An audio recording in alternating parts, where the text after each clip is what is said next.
Boa noite a todos. Sejam todos bem-vindos a mais uma sala virtual do IGESE, com o estudo Evolução em Dois Mundos, psicografado por Chico Xavier e Valdo Vieira, pelo Espírito André Luiz, com os nossos parceiros e amigos, não é? Rede Amiga Espírita, Web Rádio Fraternidade, Centro Espírita Chico Xavier, Rádio Portal da Luz, TV Goiás Espírita e RS TV Esperança. Todos juntos aqui unidos, não é, professor? Para estudar esta obra com o nosso querido Otacílio Rangel, nosso amigo, nosso irmão, que nos ajuda a entender melhor, né, professor? Esses ensinamentos. Boa noite, Ana. Boa noite, Ronaldo. Boa noite a todos os nossos amigos que já estão conosco. É sempre muita alegria a gente poder estar aqui juntos, aproveitando desse esforço enorme, né, grandioso, que o André Luiz fez de reunir nesse livro tantos conhecimentos sobre o mundo espiritual, sobre a nossa evolução e sobre conceitos, não é? Esclarecendo e ampliando os ensinamentos que Allan Kardec nos traz nas obras básicas. Então, é realmente muito prazeroso a gente estar aqui junto, aprendendo como um grupo de pessoas que querem caminhar juntos para o bem, né? Porque esse é o nosso objetivo maior, sermos pessoas melhores. E eu já fui colocando aqui, né, professor, todo mundo já está se chegando aí, dando seus boa noite, nossos amigos, com saudades, que já falaram aqui que estava com saudade da aula. Foi uma semana sem a nossa aula, né, professor? Isso. Então, já ficamos com saudades. E temos um membro novo aqui, deixa eu ver quem é. Poemas para Deus. Tá identificado como Poemas para Deus, né? Então, algum poeta que está participando conosco, ótimo. Algum poeta que está aqui conosco, né? Ou que gosta de poesia. Seja bem-vindo, né, professor? E todos aí, ó, Patrícia, Osmarilda, né? Eu fui colocando aí, conforme o senhor foi falando, os nossos boa noites, né? Todo mundo se posicionando aqui. Vamos colocar todos, professor, aqui. Isso, muito bom. Ana Ponha Cida. mesmo. Que todos nós que estamos reunidos aqui estamos em destaque. Destaque Todos para a fazendo vida maior. parte, todo mundo fazendo parte dessa grande noite aqui, que é para nós, professor. É uma grande noite de estudo, de conhecimento, né? Com De Silvinho. felicidade, alegria. Tenho certeza que está todo mundo lá em casa com alegria também, nas suas casas. Tem gente do Brasil inteiro, gente de outros países. Professor. Muito bom. Eu vou ser um pouquinho mais rápida aqui, porque que legal que a gente está num número grande, né, professor, de pessoas. A Cátia conosco, Anselmo, a Dilce. É isso aí. Então, vamos iniciar, professor, com uma prece? Vamos fazer a nossa prece inicial, pedindo a Deus que nos beneficie com muitas vibrações de paz, de alegria, de clareza de pensamento, de entendimento, para que nós possamos ter uma noite agradável, cheia de lições preciosas para nossas vidas. Pensemos em Deus, nosso Pai Celestial, que está sempre conosco, porque quando Ele nos cria, Ele já se liga a todos nós. Cada um de nós é uma criatura importante para Deus. A grandiosidade do nosso Pai Celestial é tão imensa que nós não sabemos sequer imaginar, mas sabemos, pela providência dele em nos favorecer com todos os recursos que a gente precisa para ir progredindo, aprendendo, evoluindo, sabemos da presença dele sempre junto conosco. E a cada vez mais que nós vamos percebendo isso, nós também vamos nos ligando a Deus de maneira perene, até que a gente possa um dia falar como Jesus: eu e o Pai somos um. Isto é, estaremos plenamente em comunhão com Deus, em harmonia com as suas leis, trabalhando pelo bem coletivo e aprendendo e progredindo sempre. Abençoe-nos, Senhor, para que nós possamos aproveitar bem as nossa noite de estudos. Desde já agradecemos pelo amparo dos Espíritos bondosos, mensageiros de Jesus, esse amigo incondicional, que estão todos eles junto conosco, nos amparando, a nós, enquanto estamos aqui, procurando conduzir o nosso estudo, e a todos os nossos companheiros em suas casas que estão nos acompanhando e pensando junto conosco nesse esforço de sermos uma comunidade a caminho do mundo melhor. Abençoe, Senhor, todos os nossos irmãos em humanidade, em especial, Senhor, todas as criaturas que sofrem, mas mais ainda as criaturas que por descuido, por equivocação de atitudes, fazem sofrer. Que eles possam, Senhor, cair em si e compreender a importância de sermos todos irmãos. Muita paz, que assim seja. Que assim seja, professor. Professor, antes de começar a nossa aula, a Sandra colocou uma mensagem tão bonita aqui, de Cabelo. É Paraíba, professor? Cabedelo. Cabedelo. Paraíba. Pai, alimenta a nossa vontade de aprender e de ser útil. Rogamos ao nosso modelo e guia, nos abençoe e conduza esse estudo com o professor, com clareza e entendimento. Isso aí, que assim seja. Que assim seja. Isso mesmo. Então, nós vamos iniciar. Vamos lá, então. Hoje nós temos o capítulo 33, né, ou 13 da segunda parte. Esse livro contém 40 capítulos. Os 20 primeiros capítulos, não é, são bem mais discursivos, onde André Luiz vai apresentando para nós vários temas sobre o processo da evolução, de como nós vamos nos adaptando a uma vida cada vez mais avançada, desde a fase mais primitiva, lá nos primeiros seres vivos bacterianos, há 3 bilhões de anos atrás, até o aparecimento do homem e a evolução do homem, desde o seu começo até nós. E, obviamente, que ele também aponta para nós a direção da continuidade desse processo evolutivo, onde vamos caminhando no mundo espiritual, através também das experiências reencarnatórias, em direção à plenitude espiritual que a gente alcança quando a gente consegue ser um espírito puro. Então, essa trajetória está bem delineada nos 20 primeiros capítulos, e depois os capítulos seguintes são perguntas e respostas sobre temas variados que o André Luiz vai apresentando para nós. E hoje a gente vai ver um tema chamado gestação frustrada, que nós podemos ver que já está tratado no Livro dos Espíritos, com perguntas importantes que a Ana, no vídeo de entrada, foi mostrando para nós.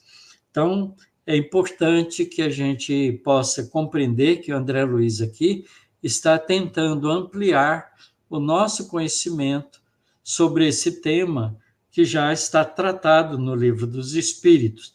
Mas ele acrescenta algumas informações que são novas, são curiosas para a gente também pensar. Então, professor, vamos lá. Oi. Professor, antes de começar, tem uma pergunta referente às perguntas que foram passadas no vídeo. A gente deixa para o final ou o senhor já quer falar sobre ela agora?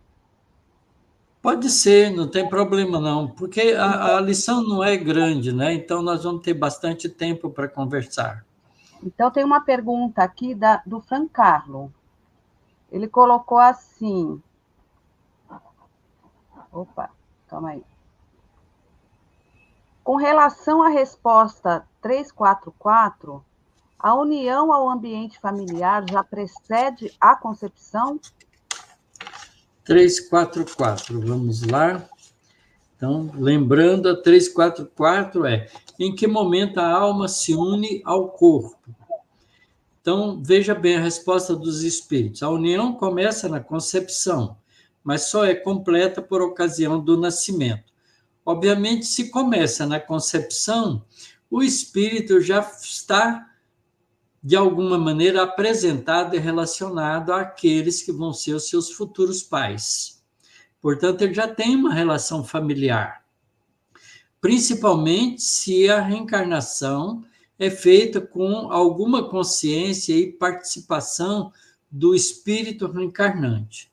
Então, desde o instante da concepção, o espírito designado para habitar certo corpo, isto é, o espírito que escolheu aquela família ou foi escolhido por razões da lei de causa e efeito, escolhido com assistência espiritual de espíritos bondosos que nos ajudam para nascer naquela família, já uma correlação familiar. Então, para habitar certo corpo, a este se liga ao corpo por um laço fluídico que cada vez mais vai se apertando até o instante que a criança vê a luz. O grito que o recém-nascido solta anuncia que ela se conta no número dos vivos e dos servos de Deus. E esse grito geralmente é recebido com alegria pelos pais, porque a criança, ao chorar, ao gritar, ele está dizendo: eu estou aqui e preciso de vocês. E que o nascimento deu certo, ele nasceu com coragem, com o pulmãozinho forte para poder se fazer presente. Então, certamente que há uma relação prévia do espírito com a família. Às vezes, essa relação é uma relação mais afetiva. Então, o espírito, antes da reencarnação, coparticipa com a vida familiar daqueles que vão ser os seus futuros pais, porque ele já tem uma relação afetiva. Quando é um espírito que tem desavenças, problemas anteriores e que ainda guardam ressentimento e mágoa uns dos outros, às vezes essa aproximação só é feita no último instante, para não atrapalhar o processo reencarnatório. Então, depende de cada caso. Tá certo? Muito bom. No capítulo que o André Luiz apresenta para nós, começa também com uma pergunta: como compreenderemos os casos de gestação frustrada quando não há espírito reencarnante para arquitetar as formas do feto?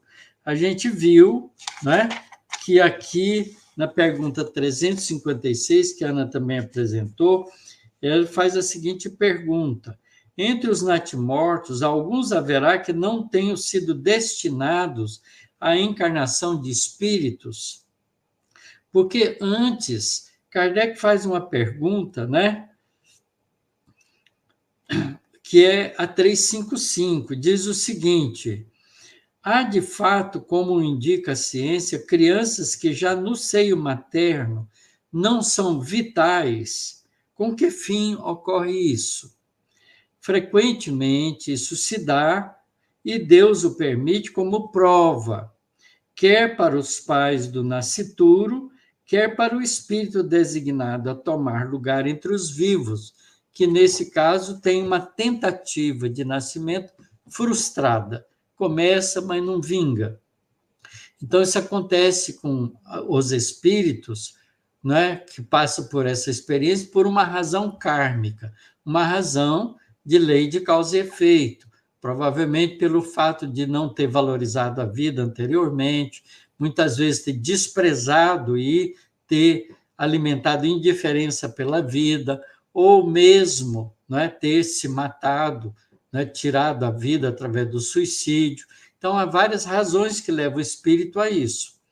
Mas, de qualquer maneira, para os pais é sempre uma experiência frustrante. Então, isso também traz experiências de expiações, muitas vezes, para os pais, porque são pais que, em vidas anteriores, desrespeitaram a experiência do processo da reencarnação, de formação da família, provocando aborto, muitas vezes porque não queriam se envolver com os espíritos, com as crianças que estavam nascendo. Então, há várias razões para isso. Nós não vamos discutir muito essas razões, porque nós também, na próxima sexta-feira, vamos tratar desse problema do aborto, em continuidade desse capítulo 13, o capítulo 14 também trata desse tema, com relação ao aborto. Então, a gente vai poder também discutir isso com mais detalhes. Tá? Mas há processos em que o neném, que está em formação, não tem um espírito a priori ligado a ele. Então, é só um processo biológico. Então, vamos ver que a pergunta que está sendo feita para o André Luiz, como ele vai responder. Vamos lê-la de novo. Como compreenderemos o caso de gestação frustrada quando não há espírito reencarnante para arquitetar as formas do feto? Em todos os casos em que há formação fetal, sem que haja presença da entidade reencarnante, o fenômeno obedece aos moldes mentais da mãe, maternos. Muitas vezes também, não é, corroborado pela mente paterna. Não é? Os dois podem corroborar com isso, mas basicamente a mãe, porque o neném, o feto está sendo gestado dentro dela com os recursos corporais dela.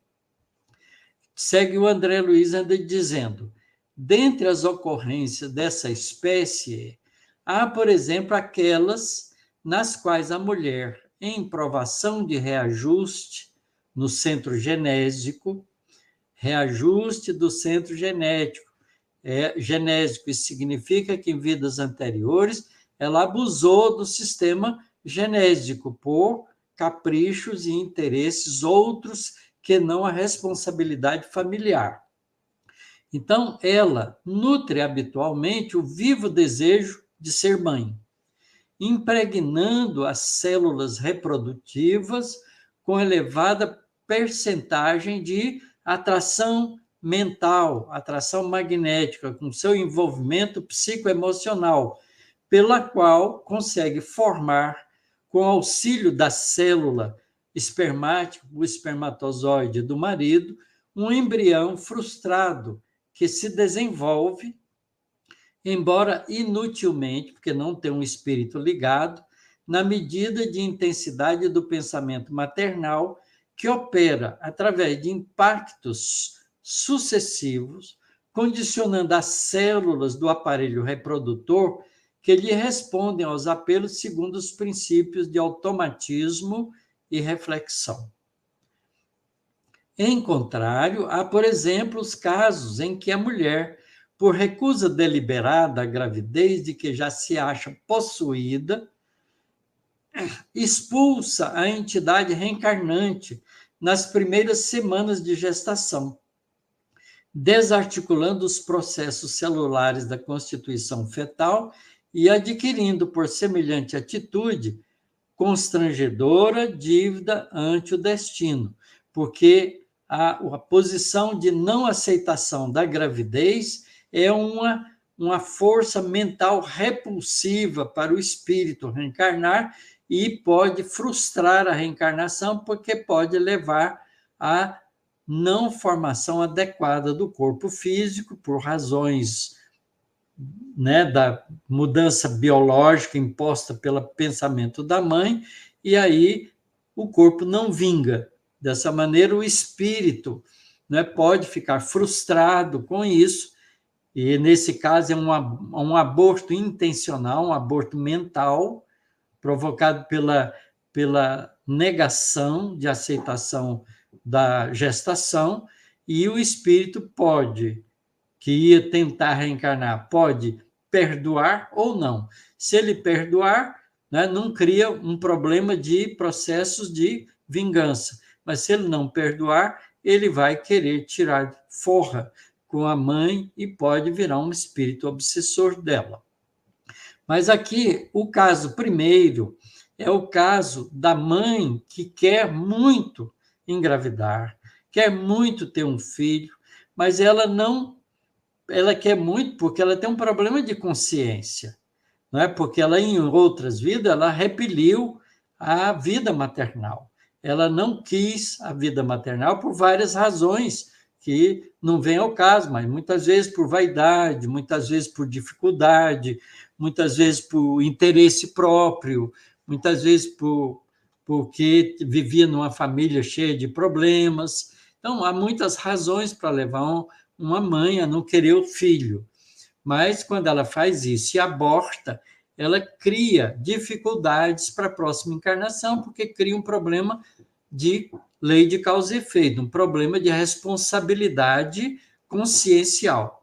Então, nessa situação, ela agora, né, na nova vida, ela quer ser mãe, ela quer se compensar do erro do passado, mas ela tem um traumatismo psíquico trazido também para disfunção corporal, muitas vezes, que pode dificultá-la nesse processo. Então, muitas vezes, nesse ardente desejo de ser mãe, ela pode, não é, facilitar, por exemplo, a formação de um ovo completo, né, com a experiência sexual, como o homem ou com o marido, e aí começar a desenvolver um embrião, porque ela deseja ardentemente. Então, a mente dela é que vai ser a formatadora do corpo. E esse corpo pode gestar-se até o nascimento. E nasceu o neném completo, mas como não tem espírito, morre.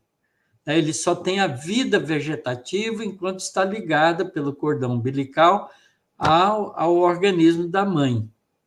Mas quando ele nasce, o cordão umbilical é cortado, ele não vai mais ter o alimento para a vida. Como tinha uma vida puramente vegetativa, o corpo morre, porque não tem espírito. Não há possibilidade de um corpo viver fora do útero sem espírito. Então, isso acontece também com o adulto quando tem a morte encefálica, a morte do tronco encefálico, já não tem mais a vida, mas o corpo fica mantido em funcionamento ligado às máquinas, né, de respiração e circulação artificial. Nesse caso, o corpo continua tendo uma vida vegetativa, mas o espírito já pode ter desligado completamente do corpo. Se desligar a máquina, o corpo morre.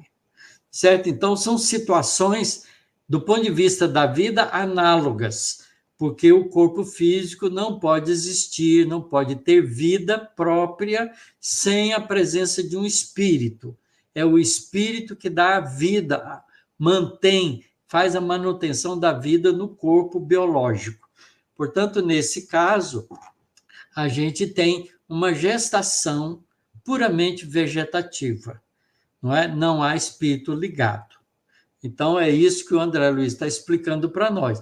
Mas pode ser também, ele está tratando aqui, né, que num caso contrário, há exemplo, né, de uma gestação com a presença do espírito reencarnante, mas a mãe não, mentalmente, ela não quer aquele filho.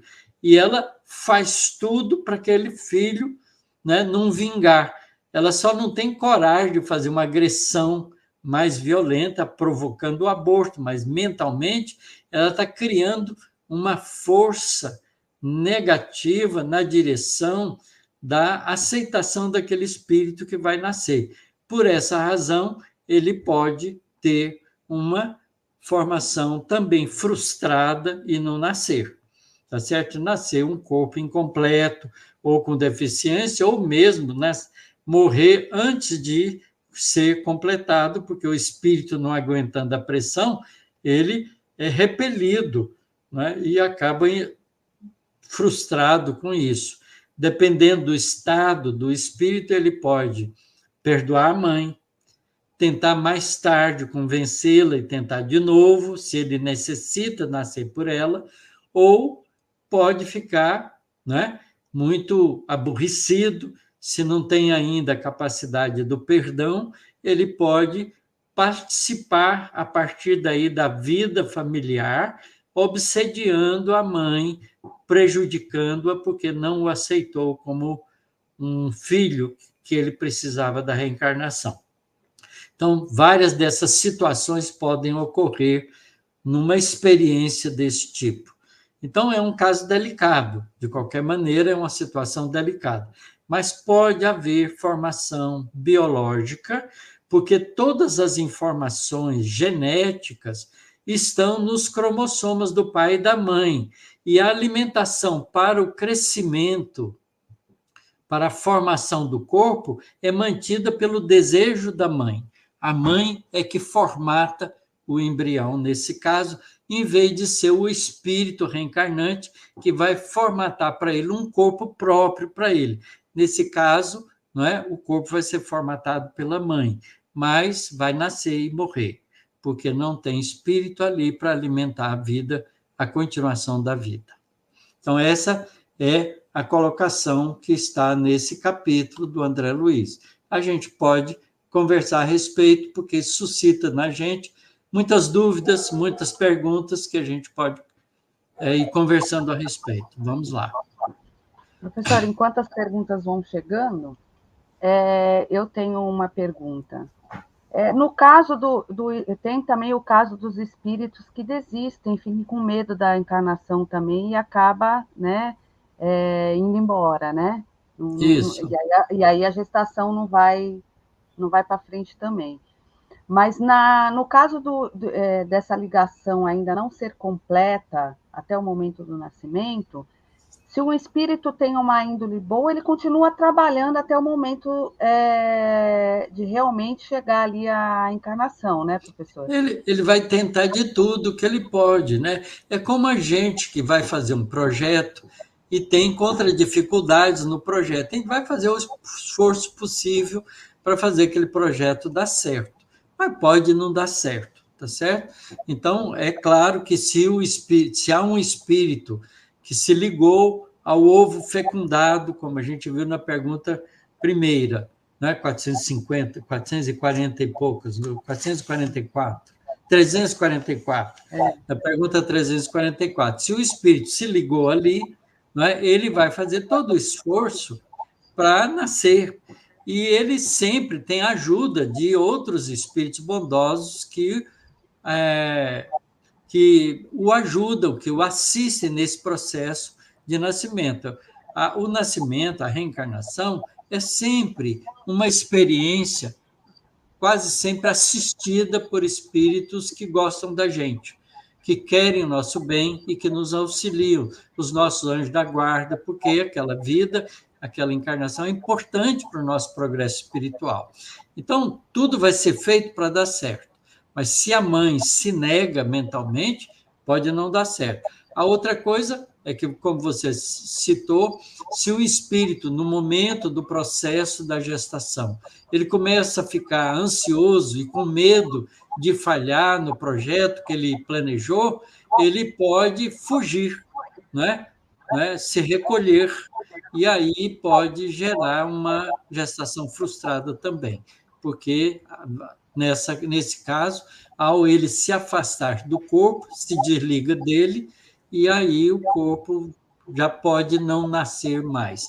Pode morrer em seguida, ou se a mãe o desejar muito, ele pode ir até o fim do processo de gestação, mas vai nascer morto. Professor, eu fiquei com uma dúvida ainda, assim, nesse sentido, porque se for um espírito, em termos de espírito consciente, né? Eu sei que a ligação, sim, conforme ela vai ser só no momento do nascimento mesmo, mas enquanto espírito consciente, se for um espírito, vou usar um que ainda está em aprendizado, em evolução, em questão de espírito consciente, ele fica onde? Eu fiquei nessa dúvida, porque se a ligação total é só no final... Veja bem, não é isso. É porque, como ele explicou, o espírito vai entrando num estado de perturbação e esquecimento. Muitas vezes ele já se liga ao corpo físico num estado de esquecimento e perturbação, porque há um processo de adaptação do corpo perispiritual ao novo feto que está se formando ali. Né? Na fecundação, o espírito é ligado ao ovo fecundado. E o processo de divisão celular é rápido, é imediato. Uma vez a célula ficou completa, começa a divisão celular. Então, começa já um processo de evolução da formação do novo corpo. E o espírito, no estado de perturbação, não significa que ele esteja em paz, que ele esteja alheio ao processo, porque o estado emocional dele é que comanda isso. Então, ele pode estar tão apreensivo, né, apesar de não estar num estado meio perturbado, meio sem perceber o que está acontecendo, mas ele fica com bastante medo, com bastante receio. Então, ele pode fugir dessa experiência. Tá. Então, vamos lá, tem algumas perguntinhas aqui. A Kátia, ela começou fazendo um comentário, não é bem uma pergunta, mas que vale a pena a gente comentar. Ela, meu segundo filho brincava conosco antes de estar gestando ele. Ele já estava em espírito, se aproximando do ambiente familiar que viria. Isso é legal, Kátia. Eu tenho uma experiência semelhante, porque eu fazia um culto do evangelho em casa, não é? Na época, porque eu não podia ir no centro espírita, porque a gente tinha várias crianças e eu tinha alguns. A minha esposa já tinha umas responsabilidades de estudo e eu tive que ficar ajudando em casa. Então, para a gente não ficar sem grupo de estudo, a gente manteve um culto do Evangelho no Lar com alguns amigos que vinham participar. E, eventualmente, no final do culto, algum espírito bondoso utilizava de alguém que era do grupo que era médium e dava uma comunicação rápida, não é, nos estimulando ao trabalho, à continuidade do estudo.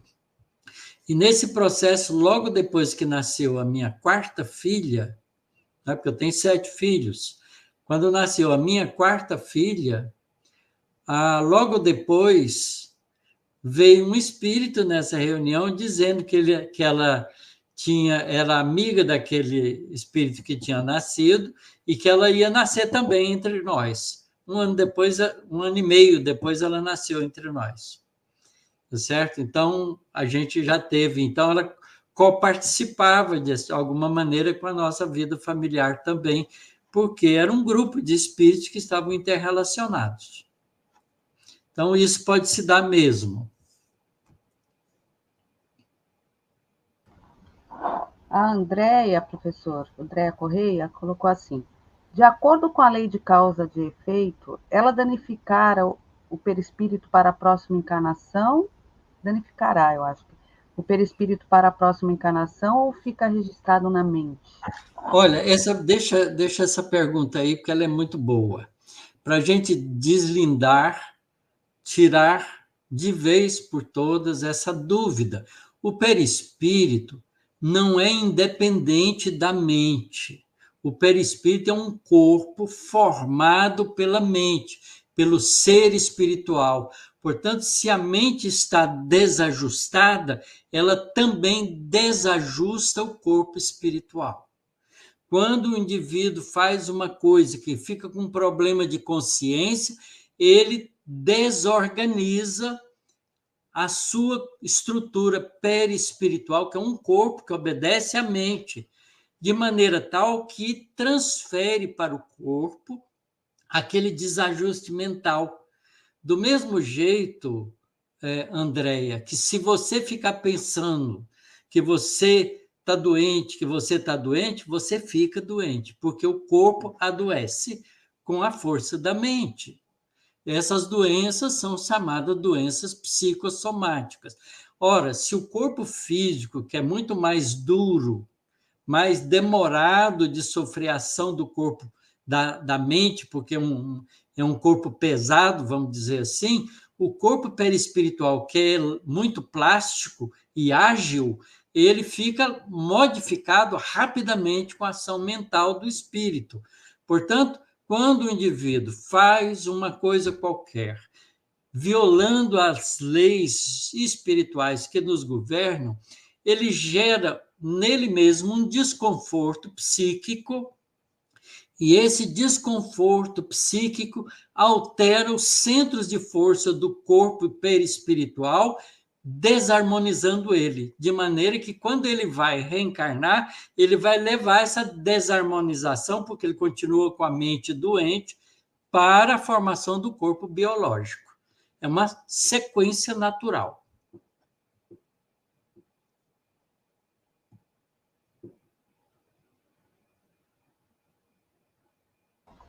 Não sei se ficou claro. Ficou sim, professor.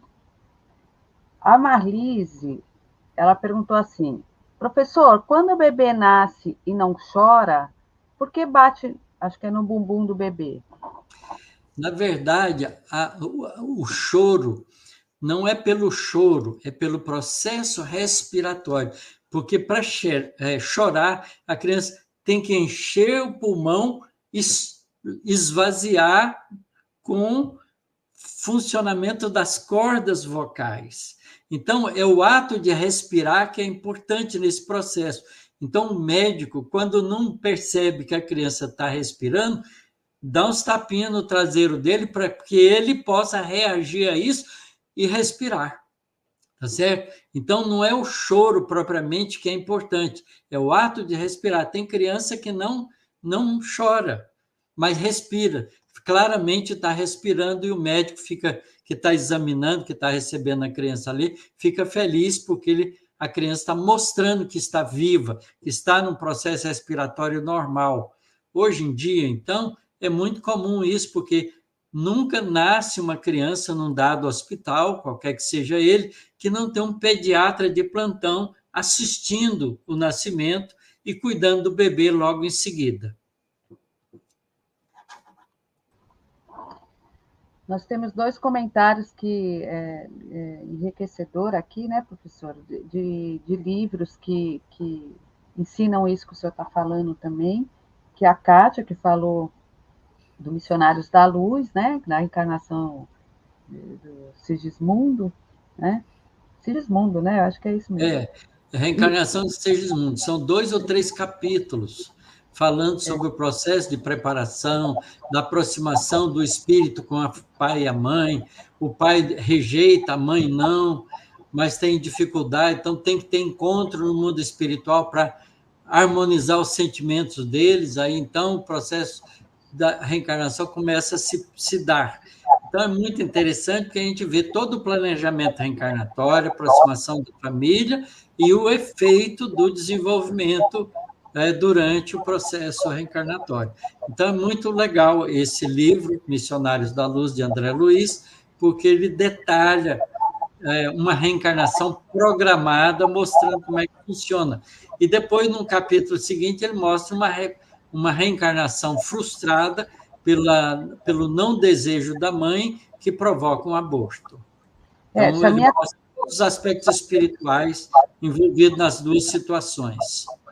Eu vou até pular do Márcio aqui, que ele fez um comentário, mas se a minha memória não está ruim, professor, quase 100 amigos, né, espirituais nessa encarnação. Olha, quando ele vai, né, ele é levado para ser ligado ao ovo fecundado já, ele, né, vai para casa, ele é levado pelos auxiliares, pelo Alexandre, que é o espírito que está conduzindo o processo encarnatório, e o André Luiz assistindo. Eles são ali, né, o Segismundo, que era um espírito que está no mundo espiritual, que vai reencarnar, é acompanhado por mais de 100 amigos que vão lá para fazer a despedida dele, enche a casa do Adelino, mas da mulher dele, eu não lembro o nome dela, né, com a visita, né, com a uma espécie de festa de despedida dele para o mundo físico.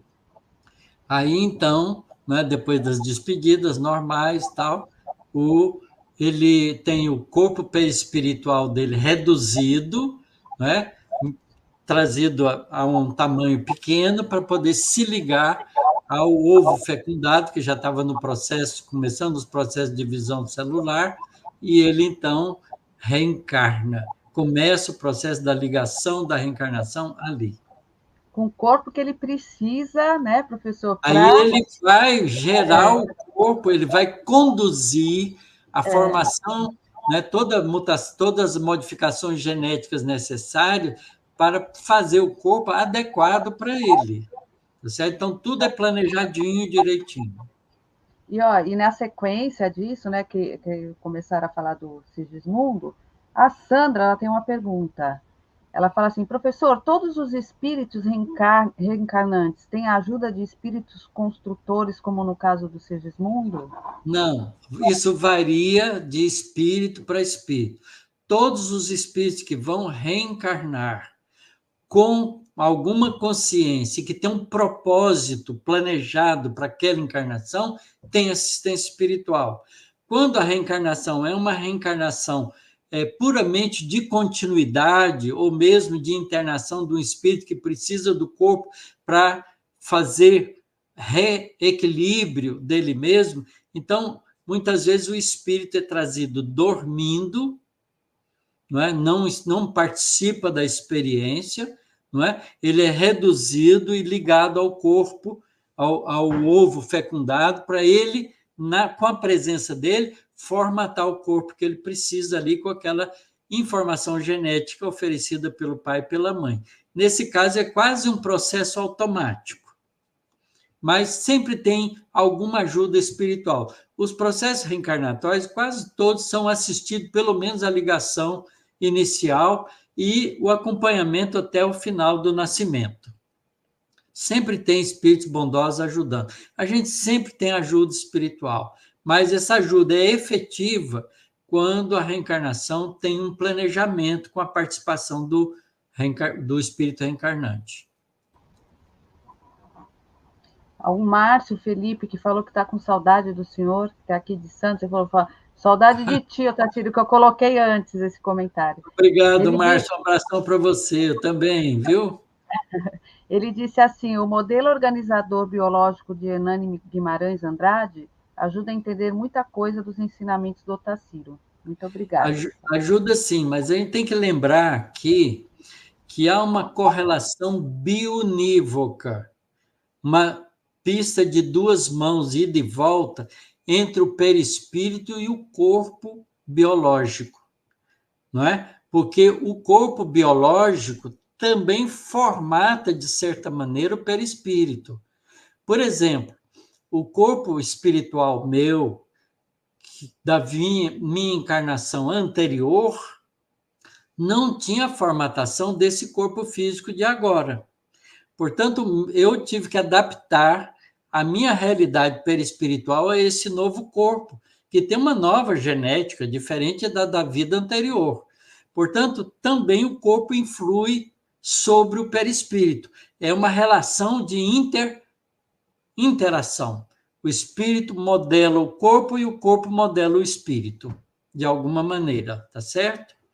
Isso é muito importante, porque quando um espírito está numa forma de perispírito deformado por negação da vida, no caso dos ovoides, que a gente já tratou em capítulos anteriores desse estudo, não é? Do Evolução em Dois Mundos, o espírito que está sem a forma perispiritual, numa forma ovoide, ele vai ter que formar de novo o perispírito dele com a formação humana.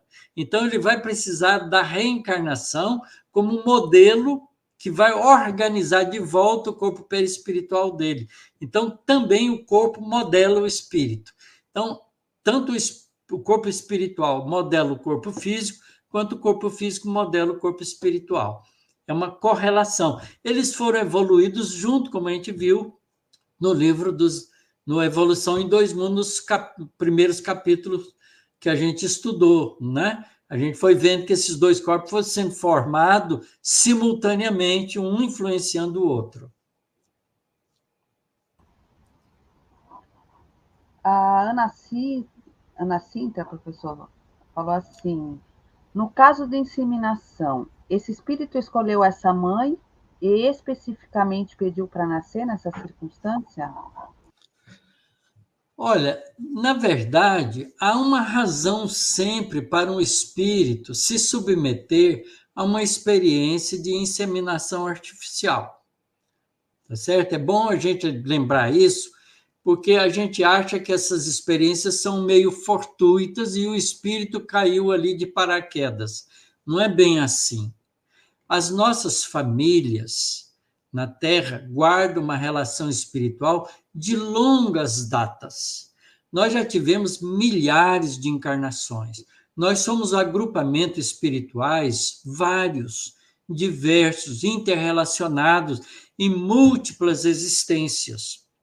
E temos, em geral, como família, tanto compromissos bons quanto compromissos com escolhas equivocadas de vidas anteriores. Então, quando a gente se submete a uma experiência reencarnatória numa família que tem dificuldades iniciais, o espírito que participa disso tem corresponsabilidade com o problema em questão.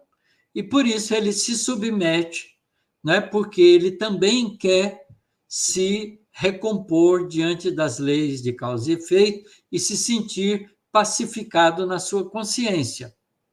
Então, há sempre uma importante designação do espírito que vai participar dessa experiência, como um espírito que tem relação com o pai e com a mãe nos processos que levaram aquela dificuldade de nascimento e que precisa de fazer uma inseminação artificial, por exemplo.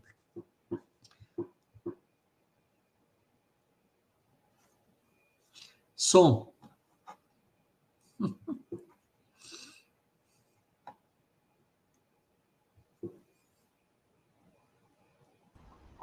Nesses casos também da inseminação, tem a ver também com, no caso da aprovação da mãe, né, e dos pais em si, um certo merecimento também, porque é, acaba que alguns fazem a inseminação e não conseguem, né, e outros É, vão e conseguem. Tem a ver também um pouco com o merecimento adquirido ao longo do processo na encanatório? verdade, cada caso é um caso, Ana. A gente não pode generalizar a história espiritual de cada um de nós, porque cada um de nós tem uma história própria, né? Dos nossos pais, tem uma história junto conosco, que são histórias próprias. O que é importante é que a inseminação artificial, muitas vezes, precisa da persistência dos pais. Por quê? Porque eles precisam de demonstrar para eles mesmos, isso é um problema consciencial, de que eles querem superar o problema do passado que gerou a dificuldade de nascer agora, de ter filhos agora. Porque essas dificuldades não são fortuitas, elas obedecem uma lei de causa e efeito. Tá certo? Então, os pais têm responsabilidade com isso. Então, o processo, muitas vezes, é um processo de tentativa e erro e de análise e persistência do casal envolvido. Tá certo? Às vezes não dá certo, não é? Mas porque os pais, muitas vezes, precisam, antes disso, ter a coragem de vencer outras dificuldades, como, por exemplo, coragem de adotar um filho do outro. Tá Entendi. certo? Ou de passar essa vida sem filho. São experiências enriquecedoras de qualquer maneira para o casal, para aqueles dois que estão envolvidos nesse processo. Então, a gente tem que aceitar a vontade de Deus, fazer o nosso esforço, mas aceitar o resultado como um processo de aprendizado e de crescimento espiritual. Tá certo. E aí a Helena Ribela, ela pergunta, e o reencarne compulsório? Pois é, mesma coisa, porque o fato de ser compulsório não significa que é obrigado. A palavra compulsório é muito pesada, talvez, para a gente. É uma necessidade que o espírito tem de reencarnar, porque só através da reencarnação ele se recuperará dos problemas espirituais que ele carrega. Porque a reencarnação não é um castigo, a reencarnação é uma opção de crescimento espiritual. Quando o espírito está no mundo espiritual, envolvido com muitos problemas de natureza consciencial, muitas vezes ele fica tão perturbado, tão fora do seu estado de normalidade, que ele fica abobalhado, perde um pouco a capacidade de escolha. Então, a única solução para isso está muito bem descrito no livro Memórias de um Suicida. Há uma análise muito bem feita pelos espíritos ali, falando sobre esses casos. Então, a solução mais rápida de recuperação desses espíritos é reencarnar. Só que eles não têm consciência de escolha, porque eles estão hebetados, eles estão perturbados, eles estão numa situação complexa de desequilíbrio mental. Então, eles são auxiliados a nascer num corpo físico, passar um tempo reencarnado, 20, 30 anos, 50 anos, o que for necessário, às vezes 10, 20 anos, às vezes pouco tempo, para, através da reencarnação, ele ganhar de volta a coragem de seguir o processo evolutivo. Então, nesse caso, ela é compulsória porque alguém está ajudando ele como um último recurso, mas não é uma punição. Não significa, Deus não usa a reencarnação como punição. Deus usa a reencarnação, a lei divina usa a reencarnação como uma oportunidade de se recompor, do espírito se encontrar e entrar de volta no processo evolutivo natural.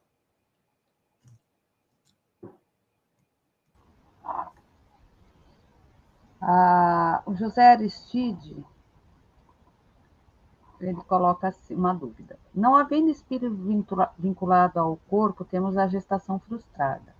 Seria o mesmo que aborto espontâneo? Olha, não é bem. As duas coisas podem estar interrelacionadas, mas não necessariamente. A gestação frustrada pode chegar até o final, mas pode parar no meio do caminho, porque depende do envolvimento da mãe. Porque, como diz o André Luiz aqui nessa resposta, no capítulo 13 que a gente leu aqui, ele diz que a mãe é que está alimentando e formatando o corpo, né, daquele embrião que está se formando sem um espírito reencarnante. Se ela desistir no meio do caminho, aborta espontaneamente, porque é ela que está alimentando aquilo e não há razão para aquilo se continuar se ela já não deseja mais. Veja que a ação mental dela é que vai manter isso. Então, nesse caso, vai ter um aborto espontâneo. Mas, às vezes, o aborto espontâneo tem outras razões. Por exemplo, não é? Deficiências. Imagine que a mãe ficou grávida e tem um espírito que vai nascer ali, que está ligado ao corpo físico. Aí a mãe pega uma doença infecciosa, por alguma razão, e leva a um comprometimento do nascimento e o feto morre. Tá certo? Então, nesse caso, é um aborto espontâneo provocado por um processo de enfermidade, que pode ocorrer com qualquer um. Ou mesmo pode acontecer da pessoa levar um susto muito grande, não é? A mãe que está grávida levar um susto muito grande porque alguém, não é, sofre uma batida de carro, ou alguém faz alguma coisa da família dela que ela leva um susto muito grande, isso pode interromper a gravidez e provocar um aborto espontâneo. Então, tem várias situações, a gente não pode classificar os processos da vida como uma única coisa, porque sempre tem uma história espiritual por trás.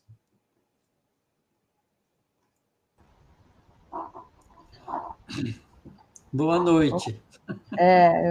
Deixa eu só tirar ele aqui que eu coloquei. A Marlúcia Martins, ela colocou a seguinte pergunta: Professor, como fica a mãe de barriga de aluguel? A mãe só está emprestando o corpo para gerar outro. O espírito fica perto da mãe? Nesse caso, não é bem assim. A gente não pode achar que a mãe que tem barriga de aluguel é insensível. Geralmente, ela também acalenta aquele filho, mas ela não quer ele. Ela já de saída, ele não é filho dela. Mas aí, como ela é barriga de aluguel e está relacionado com o pai e a mãe que vão adotar, ficar com a criança, o carinho da criança, dos pais, né, que vão ser os adotivos, envolve o espírito de maneira a confortá-lo e dar a ele força e coragem para levar a gestação até o final. Mas, outra vez, cada caso é um caso, porque depende de qual é a posição mental da mãe que está sendo barriga de aluguel e da posição mental do pai e da mãe que vai receber a criança. Sempre é um envolvimento. Olha, tem casos interessantes da mãe, da avó ser barriga de aluguel porque a filha não pode ter filho. Eu já conheço casos desse tipo. Não é legal? Aí é um carinho duplo, porque a mãe, né, a avó, a mãe é mãe e avó ao mesmo tempo, porque está gerando um filho para a filha que não pode ter. Olha que coisa curiosa. E isso funciona muito bem, porque a bondade divina permite esses esforços de amorosidade, né, em que as famílias se dão umas às outras.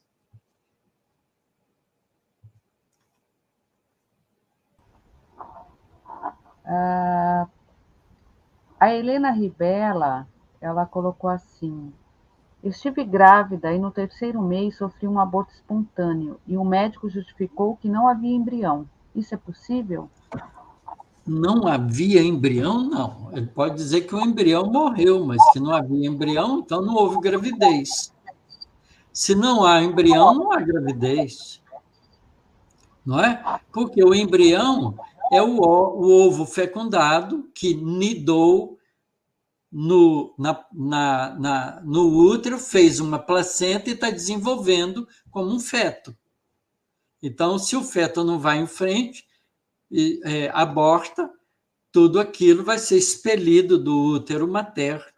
E certamente tem um embriãozinho que seja muito pequenininho, depende de quantos meses isso aconteceu. Se aconteceu nas primeiras semanas, são poucas, né? Ainda não tem a formação do corpo, mas isso não significa que não tenha ali as células que já reproduziram e estão começando a formar o corpo físico da nova criança que iria nascer. Então, sempre, se teve gravidez, tem embrião. Isso talvez o médico não tenha sabido expressar, porque pode ter sido 3 meses, já é razoavelmente grande. Então, não faz sentido dizer que não tinha um embrião, a menos que o médico não tenha observado. Agora, pode ser que tenha tido um embrião, né, que não se desenvolveu direito, por isso ficou minúsculo, ficou pequeno, não se desenvolveu, por isso veio a morrer, a não vingar, e aí a mãe teve um aborto espontâneo.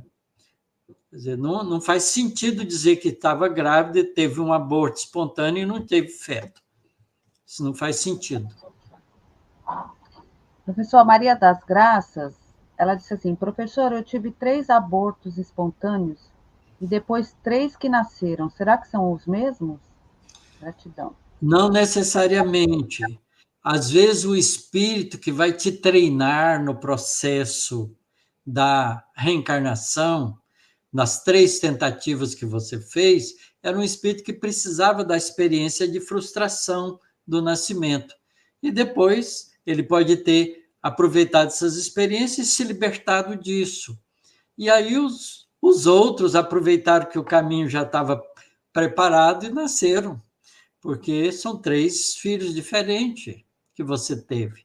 São 3 abortos, mas 3 filhos diferentes. Pode ser diferente, pode ser o mesmo espírito que tentou algumas vezes. É difícil a gente saber isso com precisão, sem conhecer a história espiritual. Professor, como nós respeitamos todas as perguntas, né? O Luiz Carlos Moreira da Costa, ele falou que já pediu desculpa por não estar dentro do escopo da aula, né?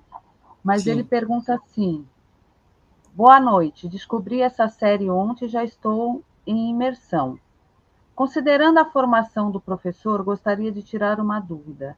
É prudente dizer que a física quântica está provando fenômenos espirituais? É imprudente, não é prudente, porque a física quântica não trata senão do mundo material. A física quântica é a física que explica os fenômenos atômicos, moleculares de partículas elementares, certo? Então, é uma física do infinitamente pequeno, do microcosmos, vamos dizer assim.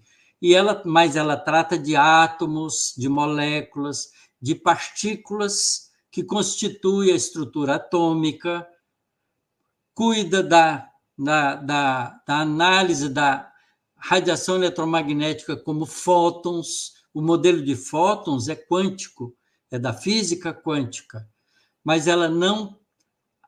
Vejam bem, o paradigma da física não é o espírito. Os físicos que trabalham desenvolvendo a física não estão estudando o espírito, estão estudando a matéria, aquilo que fere de alguma maneira os nossos sentidos. Portanto, a física quântica não tem nada a ver com o mundo espiritual. Tá certo? A gente pode usar algumas ideias filosóficas da física quântica, como a gente usa algumas ideias filosóficas da física clássica, para poder, não é, pensar filosoficamente. Mas isso não significa que você está explicando coisas do mundo espiritual. Por exemplo, a lei de causa e efeito é uma lei da física. Se você age com uma força sobre um objeto, você vai medir essa força através do efeito que ela mostra. Por exemplo, ela muda o estado de movimento dela. E ela muda o estado de movimento porque tem uma força aplicada. Então, você correlaciona o efeito com a causa. A gente estende esse conceito de causa e efeito para as nossas atividades de consciência, de vontade própria. Eu escolho, não é, fazer um bem, eu tenho como consequência um resultado feliz. Eu escolho fazer uma agressão a uma pessoa, tem como resultado uma reação infeliz, de inimizade, de briga, de desentendimentos, de mágoa, de ódio. Então, a gente usa a lei de causa e efeito filosoficamente, mas ela não tem o mesmo significado de causa e efeito na física, porque causa e efeito na física é a ação de uma força e um resultado de mudança de movimento.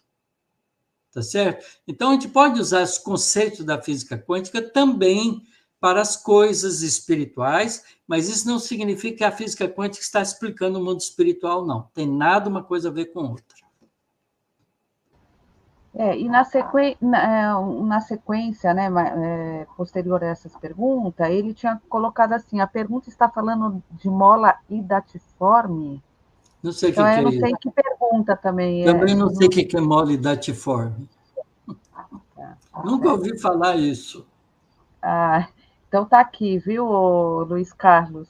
Desculpe, Luiz. Desculpe Mesmo a minha ignorância. estando fora do contexto da aula, está respondido, né, professor? Como você sabe, o professor não sabe tudo. E comete Então, enganos também.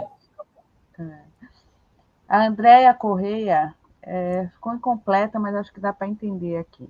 Eu sonhei com uma bebê mamando no meu peito, mas eu não consegui engravidar. Em meses adotei minha, deve ser a minha filhinha, e por isso. Fez muito bem, Andréia. cuide desse espírito que entrou, em vez de entrar pela porta, entrou pela janela na sua casa, mas é tão bem amparado e abraçado como qualquer outra criança, porque pai de verdade é aquele que ama e educa.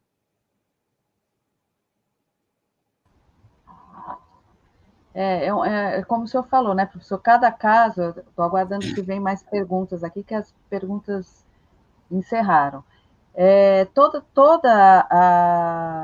Cada pessoa tem uma história, né, espiritual, né, Isso. professor, de vida, né? Então, fica difícil generalizar mesmo, né? Para saber uma resposta, tem coisas que dá, né, que é de forma geral, mas na grande maioria, cada um tem uma história e um motivo, né, professor? Isso, verdade. Se não tem mais pergunta, deixa eu dizer uma coisa aqui ainda sobre a física quântica.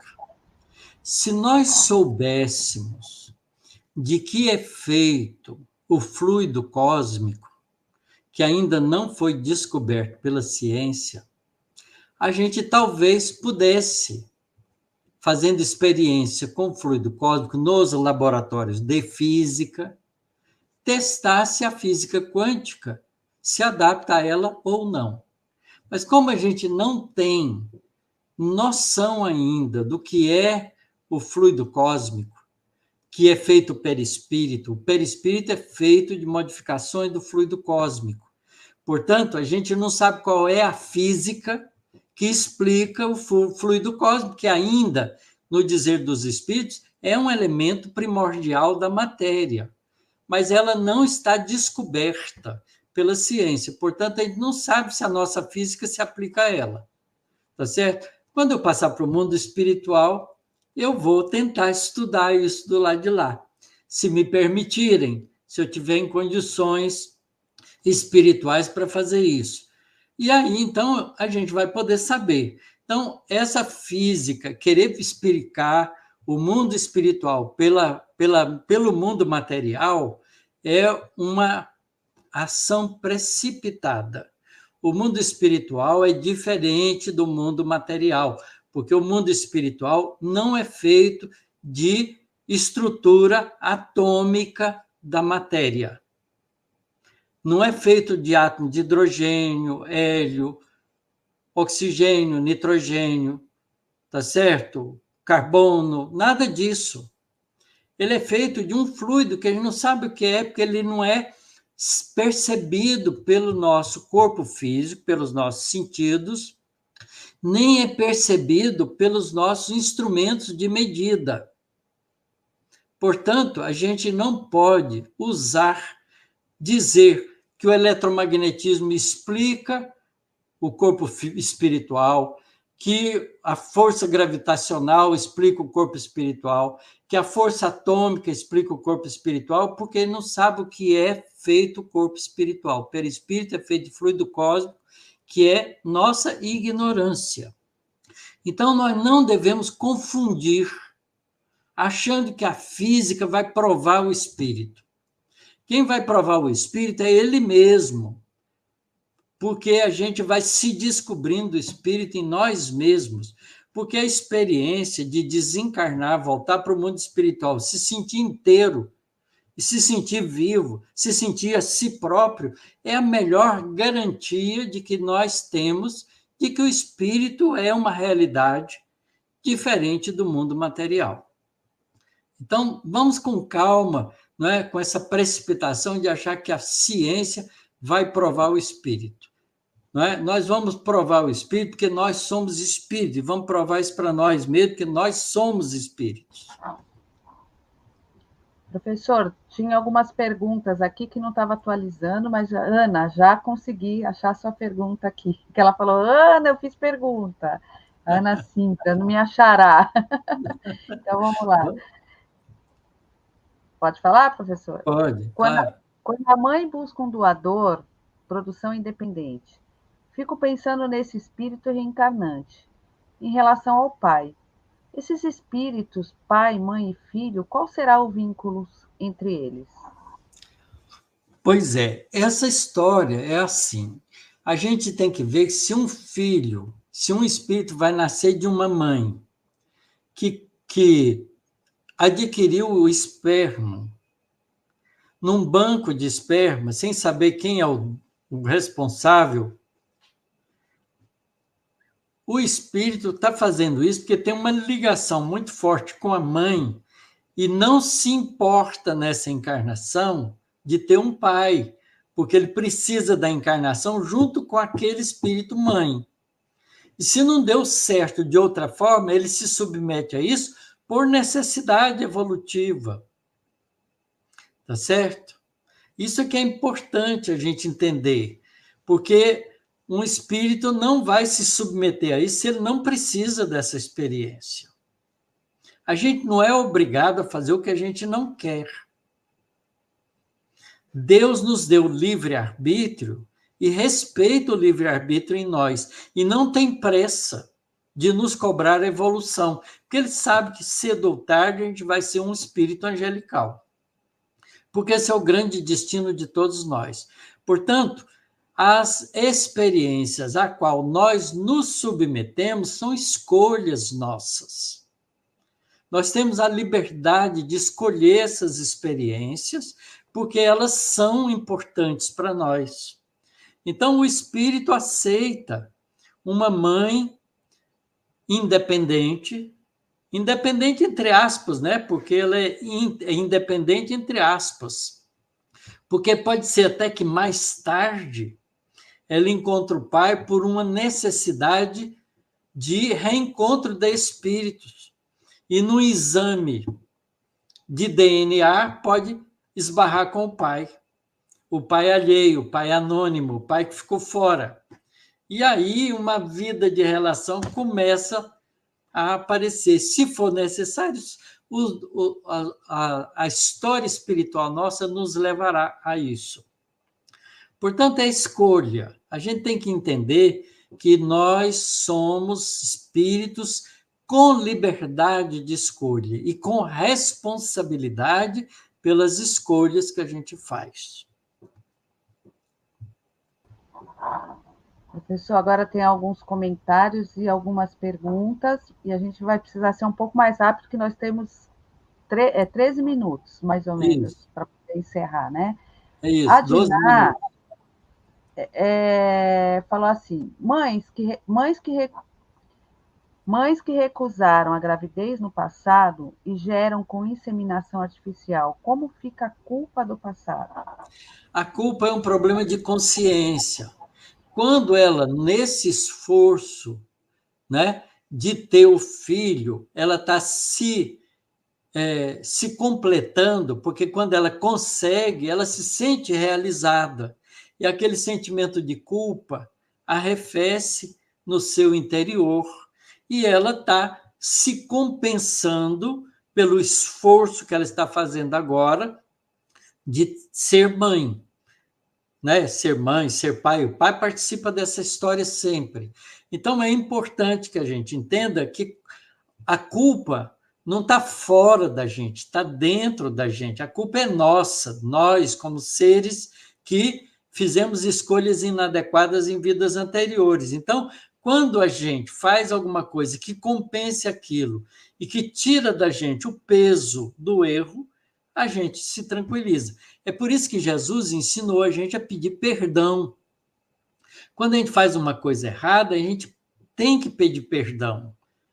Quando alguém faz uma coisa errada e pede perdão a gente deve perdoar, porque o perdão alivia a nossa consciência do sentimento de culpa.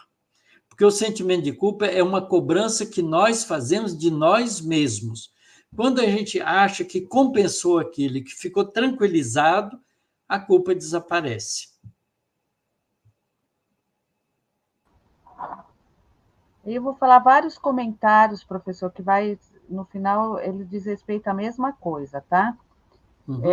A Ângela diz, professor, o Jorge Larra explicou que mola hidatiforme é quando ocorre a multiplicação celular sem a presença do espírito. Eu O nunca ouvi Luiz, falar isso. O que eu sei é que quando você tem um processo biológico, você tem uma estrutura genética controlando aquilo. Mas vamos ver o que mais que ele fala aí. Então, aí o Luiz colocou assim: mola hidatiforme, tumor benigno que se desenvolve no útero como resultado de uma gestação não viável. Pode ou não haver a presença de um embrião ou tecido plaçário.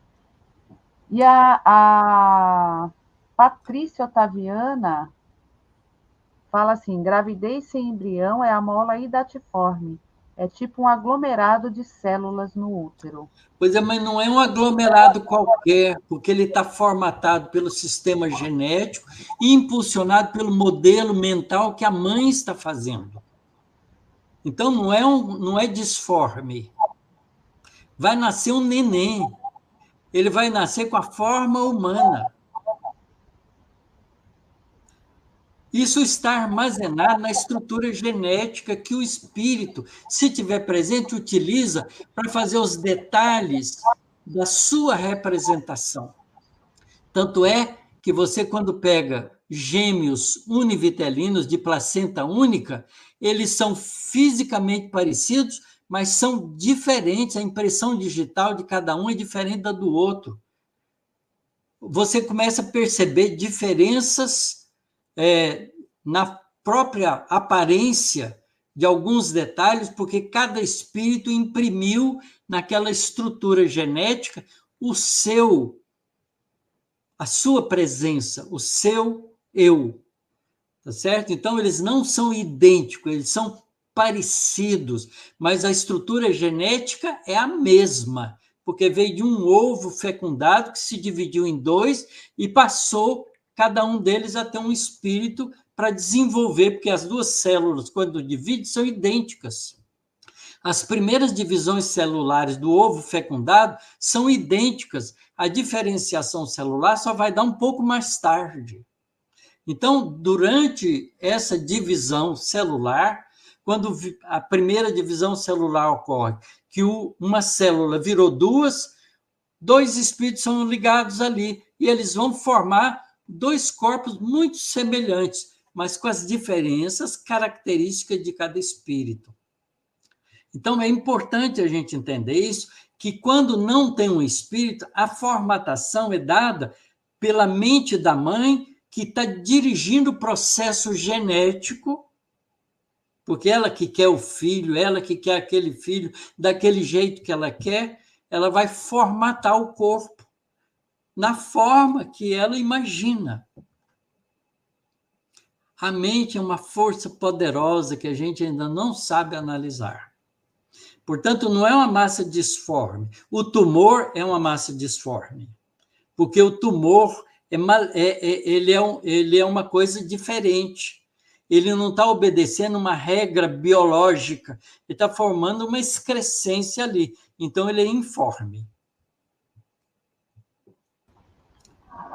E a Ângela, ela colocou assim: hoje em dia, com a tecnologia, o médico percebe essa alteração no ultrassom e uma curetagem é feita na mulher que pensava estar grávida.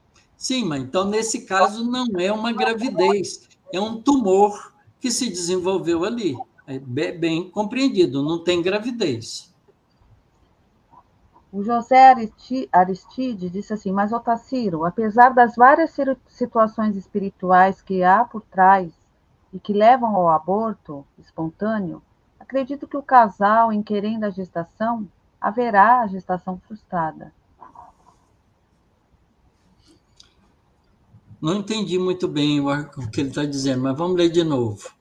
Apesar das várias situações espirituais que há por trás e que levam ao aborto espontâneo, acredito que o casal, em querendo a gestação, haverá gestação frustrada? Ele está perguntando, será? Olha, Eu acho que ele está isso. afirmando, é uma gestação frustrada porque eles queriam, né? Não, claro, pode ser que não queriam. É, Isso é. depende. Se a frustração é provocada pelo espírito que não quis nascer, ficou com medo, ou se não houve espírito, então é porque a mãe queria, tá certo? O pai pode até também estar querendo, mas o querer da mãe é o mais importante, porque é ela que está formatando, está dentro dela, o controle está feito pela mente dela, tá certo? E aí a criança nasce, mas nasce morta, cria uma frustração, porque eu queria meu filho vivo. Então, é uma frustração, sem dúvida nenhuma. Cria uma experiência de ter um filho que não vingou no processo da vida. E isso cria frustrações, cria sofrimento, né? A pessoa fica decepcionada, afinal de contas, por que Deus fez isso comigo? Porque a gente geralmente começa a pôr culpa em Deus nessas histórias, não é? Mas é uma razão, há uma razão para isso, porque o fato dela querer ardentemente um filho e não conseguir ter um filho vivo é para ela uma experiência, né, de expiação, porque ela quer muito, porque ela antes não quis. E ela tem uma necessidade consciencial de se autossuperar. Por isso ela quer agora. Bom, só temos 4 minutos e tem uma última pergunta. O Frank Carlo, ele colocou assim: professor, poderia falar sobre os compromissos da progeria e gêmeos? Eu tenho que saber o que significa exatamente progeria. Gêmeos eu sei, mas progeria eu não sei o que significa. Você pode falar, Frank Carlo? Vamos ver se ele fala aqui, professor. É a primeira vez que eu estou vendo esse termo. Enquanto isso, ele mesmo colocou aqui que quando a gente estava falando do Sigismundo, que a prece do Alexandre no capítulo é uma maravilha, e é mesmo, É uma né? Lindo. maravilha mesmo.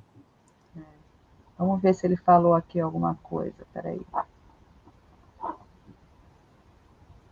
Ah, colocou. Doença genética extremamente rara que acelera o processo de envelhecimento em cerca de 7 vezes em relação à taxa normal. Acho que aquelas Aham. crianças Que nascem com esse processo. Olha, é muito difícil a gente entender do ponto de vista espiritual uma situação dessa. Eu nunca pensei sobre isso. Por que que um espírito nasce num corpo físico e esse corpo tem um envelhecimento rápido, né? Deve ter uma razão espiritual em que o indivíduo, por razões de lei de causa e efeito, gera nele um envelhecimento do corpo precocemente. Eu não conheço razões espirituais para explicar isso. Prometo que vou pensar nisso, vou ver se a gente acha alguma razão para isso. Quem sabe a gente tem esclarecimento disso. Mas no caso dos gêmeos é simples, eu já falei um pouquinho, né? Os gêmeos são dois espíritos que estão nascendo ou de dois óvulos que foram fecundados individualmente, então cada um vai ser um, porque pode até nascer do mesmo, com sexos diferentes, mas quando são gêmeos de uma placenta só, ou chamado univitelinos, é um ovo fecundado que se divide em dois e cada um dos espíritos pega um desses ovos e vai desenvolver o seu corpo no processo encarnatório. Então, eles vão ser parecidos fisicamente, vão ter o mesmo sexo, porque está determinado pela genética, tá certo? Eles vão ter o mesmo sexo, são duas meninas ou dois meninos que vão nascer ali. E eles vão ter o corpo muito parecido uns com os outros, mas tem as diferenças caracterizadas pela diferença espiritual de cada um, tá certo? Então, você tem uma genética, mas você tem também uma influência externa de uso da genética ao interesse de cada um dos espíritos, portanto, vai ter diferenças. Bom, agora a gente precisa encerrar, professor. São 10h30 aí, ponto, né? Isso. E o pessoal está aqui se despedindo, né? Que foi proveitosa, mas a gente vai precisar encerrar por conta da TV, né, professor? Da Vamos nossa fazer a nossa prece programação. de encerramento. Vamos fazer nossa prece. Faz, Ana, Então, nós bem rápido. vamos agradecer por esta noite, por tanto aprendizado, por essa união com todos esses nossos amigos, porque a pergunta de todos serviu para todos nós. Que Jesus continue abençoando esse trabalho, amparando o nosso professor Otacílio, e que na próxima semana nós possamos estar aqui novamente com esse estudo que tanto nos enriquece. Que assim seja. Boa noite a todos. Um Boa noite a beijo. todos, muita paz. No próximo capítulo, a gente vai continuar com esse tema. Isso. Um beijo.